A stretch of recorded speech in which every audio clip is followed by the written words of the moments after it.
चावल लेके आइए, 1-2 मुट्ठी, और रीमकार मंत्र का चावल से रीम बना करके उस पर दीपक की स्थापना करके आज संध्या के समय सायंकाल सत्र के अंदर 7:30 बजे कुछ जाप करेंगे, कुछ साधना करेंगे, कुछ जो है आपके जीवन में उन्नति हो, शांति की स्थापना हो, यह भावना भाएंगे। आप खुद भी शांति से रहिए और साधु को भी शांति से रहने दीजिए। मैं कई बार अभी बिहार में प्रवास में हूँ। अब एक नया ट्रेंड चला है, नया एक साधु बीमार हो, साधु बैठा हो, साधु सब जोर जोर से नमस्त नमस्त इतने जोर से चिल्लाना हमारे कान के पर्दे तक फट जाए। ये कौन सी तरीका है भाई? अभी आहार में जब कर रहे हैं, आहार के अंदर गोचरी में जाते अपनी सामान्य आवाज से अगर अत्रो अत्रो तिष्ठो तिष्ठो बोले तो ठीक है, परंतु ऐसे चिल्लाएंगे कई लोग, कई ऐसे महान भाव है, अपनी आवाज ऐसी बुलंद करेंगे जैसे कोई साधु को बेरा हो और साधु को सुनाई नहीं दे रहा हो। बहुत बुढ़ा साधु के सामने अगर जोर से चिल्लाना ठीक है, परंतु कोई साधु दर्शन कर रहा हो, कहीं विहार कर रहा हो, सामान्य तौर पर जो है अगर आप करेंगे तो ठीक रहता है। थोड़ा सिस्टमेटिक शांति बनाए रखे, खुद भी शांति से जिए, औरों को भी शांति से जीने दे, ये देशवासियों से मुझे कहना है। आज आइए आत्मकथा की तरफ बढ़ते हैं। आपको परसों आपको मैंने बताया था अखिवाट विद्यासागर का वो हमारा कुंसार जी का संघ 84 में पहुंचा और वहां से विहार करते करते जो है शेरवाड़ में गए। शेरवाड़ का हमारा उस टाइम ब्रह्मचारी अवस्था में गुरु के साथ शेरवाड़ के तक हम पहुंचे। शेरवाड़ एक देखने लायक एक आश्रम है। भारत देश के अंदर एक ऐसा आश्रम है जो चारित्र चक्रवर्ती आचार्य शांति सागर जी महाराज के द्वारा स्वहस्त से स्थापित है। और वहां अनाथ आश्रम है, जो गरीब अनाथ दीन दुखी वहां जो है बहुत जो है वहां व्यवस्था है। वो अनाथ आश्रम में सबसे बड़ी, मैं छोटा था, मैं भी वहां आश्रम में खाना खाया और खाना खाने के बाद वहां रोटी बहुत मोटी मोटी बनाई जाती थी, अभी भी याद है मुझे। और ध्यान रखिए उस टाइम कोई एक मंत्री था, उनका नाम नहीं बोलूंगा। दिक्कत ये थी कि कई जगह लोग देते हैं परंतु देने के बाद उसका उपयोग कम करते हैं। और ऐसी रोटी मोटी बनाई थी, मुझे अभी तक याद है, कम से कम मेरे को 35 साल के पहले याद है। वो ऐसी रोटी बनाई थी कुत्ते को भी नहीं खाया जा सकता, ऐसी बड़ी बड़ी रोटी। गरीब थे बच्चे, अनाथ थे। अब कभी भी ध्यान रखना है, चाहे अनाथ हो चाहे सनाथ, चाहे बड़ा हो चाहे छोटा हो, चाहे गरीब हो चाहे अमीर हो, सबके पेट और सबके जीव एक जैसा है। इसलिए कभी भी आपको कहीं दान करना है या किसी को खिलाना है, अमीर आदमी आ जाए, बड़ा आदमी आ जाए या कोई करोड़ोपति आ जाए, जिस भावना से बनाते ना उसी भावना से अगर कोई सामान्य गरीब भी आ जाए तो जरूर उसी प्रकार भावना से बनाइए, तो दान और देने का कोई लाभ होता है। हमारे भारतीय संस्कृति के अंदर कई लोगों की प्रवृत्ति क्या रहती है, और बड़ा मेहमान जितना आता उतना बड़ा व्यवस्थाएं होती है, और गरीब जितना आदमी आता है उतना ही निम्न तरह की व्यवस्था होती है। वहां शिरवाड़ की आश्रम की दशा ये थी, बेचारे बच्चे जो है अनाथ थे, माँ बाप नहीं थे, 101 बच्चे थे, परंतु उनकी जो खाने की व्यवस्था थी बहुत ही खराब था उस टाइम। अभी तो मैंने देखा नहीं, अभी न कभी खाने की वहां जाने का मौका भी 15-20 साल हुआ गया नहीं। जाऊंगा दोबारा और इस बात को देखूंगा, और अगर ये होगा तो गलत होगा। क्योंकि आप लोग आश्रम खोले, अनाथ आश्रम खोले, पर अनाथ आश्रम को, बच्चों को कभी भी अनाथ ना समझे। बच्चे कभी ऐसा महसूस ना करें, जहां भी भारत देश के अंदर अनाथ आश्रम है, वृद्धाश्रम है या कोई भी आश्रम बनाते हैं, आप लोग डोनेशन लेते हो, आप लोग दान लेते हो और लोगों को कहते हो कि गरीबों के लिए, उद्धार के लिए, गरीबों के इंटरेस्ट के लिए आप लोग दान लेते हो, और बच्चों को गलत गलत अगर तरीके से अगर खिलाया जाता है तो बहुत बड़ी जो है पाप और अपराध होगा। एक गरीब, और ध्यान रखना, एक अमीर को खिलाओगे तो कभी याद नहीं रखेगा, परंतु एक भूखा और गरीब अगर खिलाओगे तो अजरामर आपको याद रखेगा। तो वहां मैंने, बाकी तो ठीक ठीक था। सोने की व्यवस्था जो है बड़े हॉल में बच्चों को किया जाता था। और उसके बाद वहां संग रहा, और वहां 24 तीर्थंकर के विशाल विशाल, कम से कम 3.5 फुट की, 3.5 फुट या 4 फुट की पद्मासन 24 मूर्ति है। और कृष्ण वर्णीय शिला, कर्नाटक की जो इस साइड के अंदर बेलगांव डिस्ट्रिक्ट की जो पत्थर है, उसके द्वारा अद्भुत अलौकिक मंदिर निर्माण किया गया। और वहां जो है एक पार्श्वनाथ की बहुत सुंदर प्रतिमा है, और शायद 3 फुट की होगी वो, पंच धातु से बना हुआ है। और स्वर्ण में वास्तविक ऐसी प्रतिमा मैंने, और ऐसी जागृत प्रतिमा, ऐसे समचतुर संस्थान की प्रतिमा और कहीं भारत देश की हर जगह देखा, ऐसी प्रतिमा मुझे देखने को कहीं प्राप्त नहीं हुआ, जो शिरभाड़ के अंदर, आश्रम के अंदर है। और मानस कम, कम से कम 51 फुट का वहां मानस कम है। और मानस कम के बाजू के अंदर भगवान गोमटेश्वर बाहुबली की मूर्तिमा देखी जाती है, और बाजू के अंदर जो है सहस्त्र प्रतिमा है। तो यानी त्रिभुजा, यानी 3 भुजा से यह आश्रम बना हुआ है, और चारों तरफ बच्चों के लिए और साधुओं के लिए आश्रम बना हुआ है। उसके बाद जो है हम वहां से आने के बाद शायद अभी जो है वहाँ जल मंदिर बना, समोशरण बना, और बहुत सारी चीजें बनी वहाँ। शांति सागर जी महाराज की वहाँ प्रतिमा भी और चरण स्थापित हुए हैं, देखा गया। तो यह सौभाग्य आप लोगों को भी उठाना चाहिए। कभी भी अगर आप भारत देश वाले अगर कर्नाटक में आते हैं तो नोट कर लीजिए, आचार्य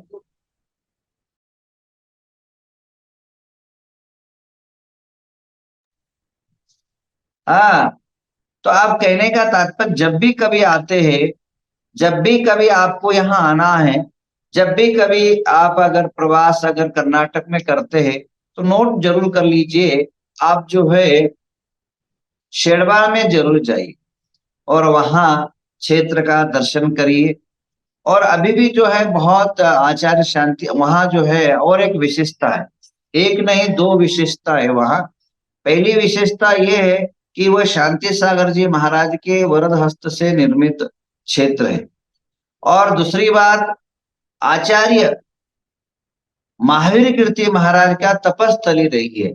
आचार्य महावीर कीर्ति महाराज वहां बहुत जो है घनघोर तपस्या उन्होंने एक पेड़ के नीचे किया, और रातों रातों रात भर 10-10 रात, 20-20 रात जो है एक जगह बैठ करके, एक जगह खड़े होकर के वहां तपस्या अपनी आचार्य महावीर कीर्ति ने लिया है, किया है।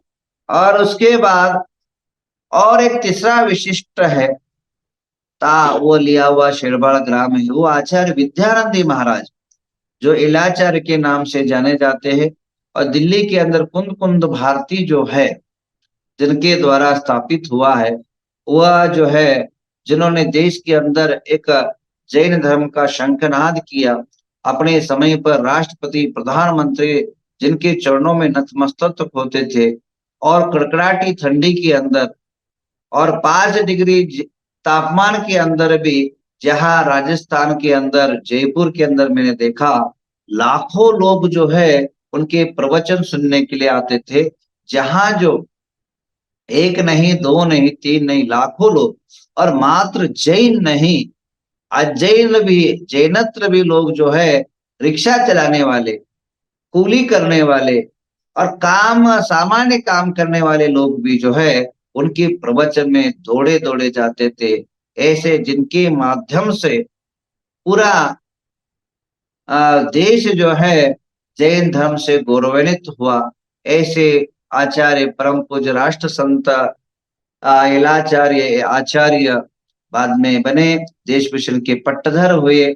ऐसे आचार्य विद्यानंद महाराज का जन्मस्थली है, और उस जन्मस्थली देखने लायक है।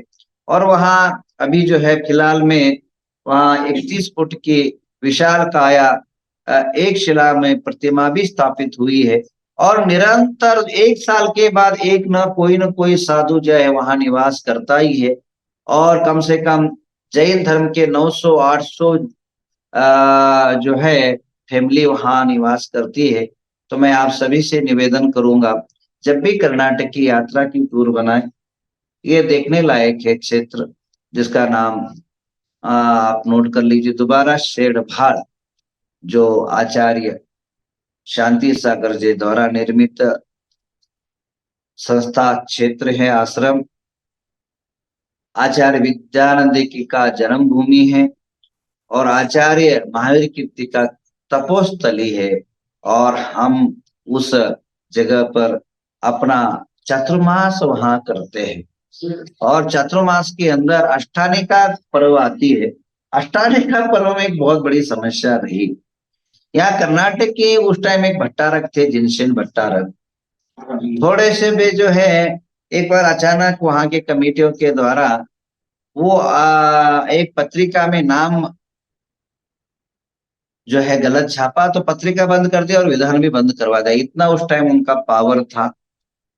तो भट्टारक की परंपरा यहाँ बहुत अच्छी तरह चल रहा है, निर्वाह हो रहा है। और भट्टारक की परंपरा होने के कारण जैन धर्म सुरक्षित है, रक्षित है। और इसी प्रकार मुझे जो है वहां शेरवाड़ में सबसे पहले तत्वा सूत्र का अध्ययन मैंने आरंभ किया।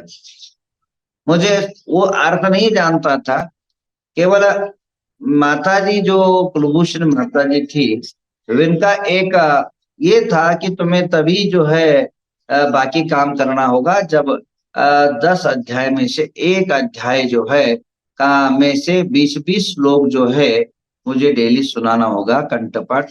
तो वहां से अपना अभ्यास आरंभ हुआ और जीवन की यात्राएं शुरू हुई। और अनेकों अध्ययन जो है वहां, अनेकों शास्त्रों का अध्ययन संग में किया मैंने।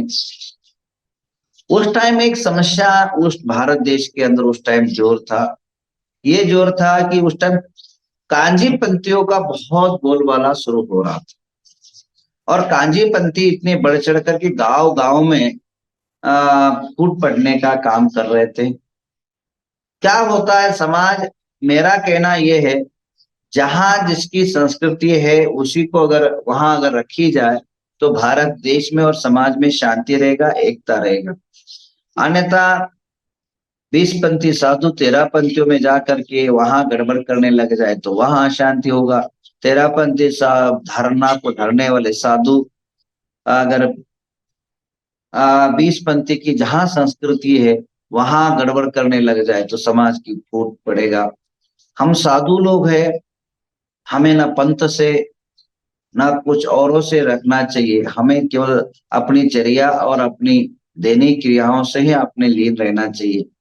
जहां जिसकी संस्कृति है, जहां जिसका रिवाज है, उसको वैसे अगर रक्षण किया जाए तो भारत की संस्कृति रक्षण होगा। अन्यथा अपने जो है अपनी अपनी थोपने लग जाए तो घरों में विवाद, समाजों में विवाद। और अभी कई ऐसे समस्या है, कई गांवों में बहुत शांति थी, गांवों में आनंद था। और कुछ साधु ने ऐसे कर्नाटक और कुछ कर्नाटक के 1-2 गांवों में और महाराष्ट्र के कुछ गांवों के अंदर ऐसे आग लगा दिया, जहां पत्नी एक बात को मानती है और पति एक बात को मानता है। पति एक कहता है, पत्नी घर घर में लड़ाई लगा दी, घर घरों में विवाद लगा दिया। ऐसे साधुओं की कभी भी संलेखना ठीक नहीं हो सकता है। और कभी भी जो घरों में शांति का, गांवों में शांति के लिए जो जी नहीं सकते, उनकी कभी भी जो है जीवनचर्या कभी ठीक नहीं हो सकता है और कभी वीतरागी हो ही नहीं सकते हैं। वो तो क्या, सराग से संपन्न, द्वेष से संपन्न, विद्वेष से संपन्न, समाज को फोड़ने वाले महा हत्यारे होंगे। कि समाज के जो है शांति को भंग करने वाले, समाज के अंदर विघटन को लाने वाले कभी साधु नहीं हो सकते। वे जो है छली और कपटी निश्चित रूपेण है। तो बंधुओं, मैं यही कहूंगा, सावधान करूंगा, जहां जिसकी संस्कृति है उस संस्कृति को कापाड़ना, रक्षण करना ये साधु का भी कर्तव्य है और श्रावकों का भी कर्तव्य है। अन्यथा हमारा ऐसे बिखरा बिखरा, हम लोग कई बार कई परिवर्तन हो चुके, कभी मुस्लिम रूप में परिवर्तन हो चुके, कभी लिंगायत रूप में परिवर्तन हो चुके, कभी जो है मराठा रूप में हमारे समाज में परिवर्तन हो चुका है। अब अनेकों परिवर्तन के साथ और अनेक परिवर्तन लाएंगे तो निश्चित रूप में ना समाज का विघटन बहुत विकराल रूप में होगा। तो उस टाइम चल रहा था बहुत बड़ा जो है आंदोलन चल रहा था कांजी योग का। तो कांजी लोगों के, वो एक थी एक पागल टाइप की एक महिला, जिसका नाम मैं भूल गया, धर्म मंगल का नाम का एक पत्रिका निकालती थी। हाँ ललित, हाँ कुछ है ललिता नाम कुछ है इसी नाम प्रकार की, वो हर साधु की बुराई करती थी। न ल पर नाम है। तो वो जो है मर गई अभी पुणे से, मैंने मुलाकात किया, मैं वो पुणे में जब गया था उस टाइम मुलाकात किया था। उसकी निगेटिव थी साधु के द्वारा, अगर एक श्रावकों का अच्छा भावना रखती, साधु के प्रति ऐसी दुर्भावना थी उसकी, समझो पूछो मत। लीलावती, हाँ लीलावती कुछ करके नाम था, उसको मरमरा गई ना। और खुद कभी संयम धारण किया नहीं, कभी पूजा किया नहीं, कभी जो है आराधना किया नहीं, कभी अभिषेक किया नहीं, कभी स्वाध्याय किया नहीं, केवल साधु पर टीका करना ही उसका एक धर्म था। और वो भी और उसका परिणाम भी सड़ सड़ बढ़ के मर के चली गई। तो ऐसे जो साधु के प्रति दुर्भावना रखता है, कभी उसकी सदगति हो ही नहीं सकती। तो आइए ज्यादा ना बोलते हुए, उस टाइम कांजी का प्रभाव था, वो कांजी के अंदर मेन लीडर थी वो लीलावती, हाँ लीलावती थी। तो पुणे की रहने वाली थी, और धर्म मंगल नाम का एक पत्रिका निकालती थी। और ऐसा कोई साधु नहीं होगा जिसकी वो बुराई नहीं की होगी, और ऐसा कोई साधु की कभी उसने दर्शन नहीं किया। फालतू जो है अना और शास्त्र नाम की चर्चा करना, ना आगे ना पीछे, फालतू जो है चर्चा करके जीवन बर्बाद करके समाज को फूट डालने का एक प्रक्रिया किया उस टाइम। बहुत वहाँ उस टाइम तनातनी समाज में रहा, परंतु सत्य में जयते, सत्य की जय हुआ। और उधर सारे जो भी प्रभाव था आजू बाजू में वो समाप्त हुआ। कई गांव को गुंडवाड़ उधर कई चुगार ऐसे गांवों में उनका प्रभाव था, वो हमारे वे संघ का व्यवहार होने के बाद कम होता गया। तो आइए ये बाकी चीजें आगे आत्मकथा हम कल करते हैं, अभी समय हो चुका है शाम को।